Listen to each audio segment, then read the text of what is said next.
Pues, y vamos a llevar eso a la pregunta de la maldad. Si Dios existe, ¿por qué existe la maldad? Ahora, nuevos apologetas empiezan ya a pensar en buenas respuestas, pero un momento. Antes de llegar a la respuesta, hay un grave error en esta pregunta. Están asumiendo que existe la maldad como una categoría. Y si Dios no existiera, las categorías objetivas del bien y del mal no pueden existir. Están asumiendo categorías que solo existen si Dios existe para decir que no creen en Dios. Déjenles explico eso mejor. Entonces vamos a responder eso con 3 preguntas. Si Dios no existe, tú dices que no crees en Dios. Porque si Dios existe, ¿por qué existe la maldad, el sufrimiento? Ok, entonces, ¿qué si supongo yo que Dios no existe, como tú?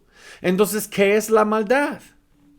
Porque, perdón, esto dice maldad 2 veces, pero hay una razón. Para que exista la maldad, tiene que existir la bondad. ¿Por qué digo eso?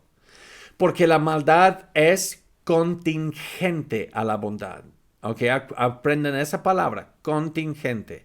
Eso solo quiere decir que la existencia de la maldad depende de la existencia de la bondad. ¿Por qué la maldad es contingente de la maldad? Porque la maldad es una perversión de la bondad. Y solo puedo reconocer que algo es malo con tener una categoría estándar para decir, mire, esto es bueno. Entonces, esto aquí es malo. ¿Por qué? ¿Cuál es tu estándar para decir eso? Porque no es esto. Pero la bondad no es contingente de la maldad. La bondad puede existir sin que exista la maldad. Porque la bondad no es una depravación de la maldad, sino la bondad es el reflejo de un atributo de Dios. Entonces puede existir la bondad o lo bueno sin lo malo, pero no puede existir lo malo sin lo bueno. Entonces si tú quejas de por qué existe la maldad, yo no creo en Dios porque existe la maldad, entonces estás admitiendo que hay una categoría objetiva de bondad también. Por ejemplo, la violación. ¿Por qué la violación es malo? Piensa en la palabra violación por un momento. Allá está la pista. O la palabra violencia. ¿Por qué violencia y violación es malo?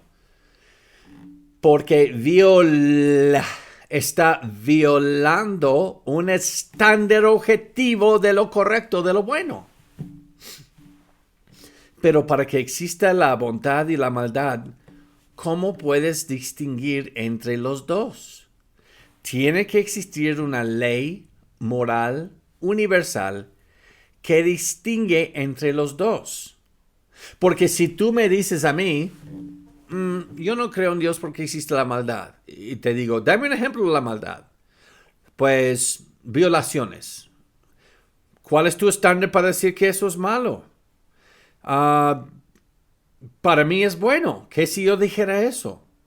Entonces tiene que existir fuera de ti y fuera de mí una ley moral universal por encima de todos que distingue entre los dos.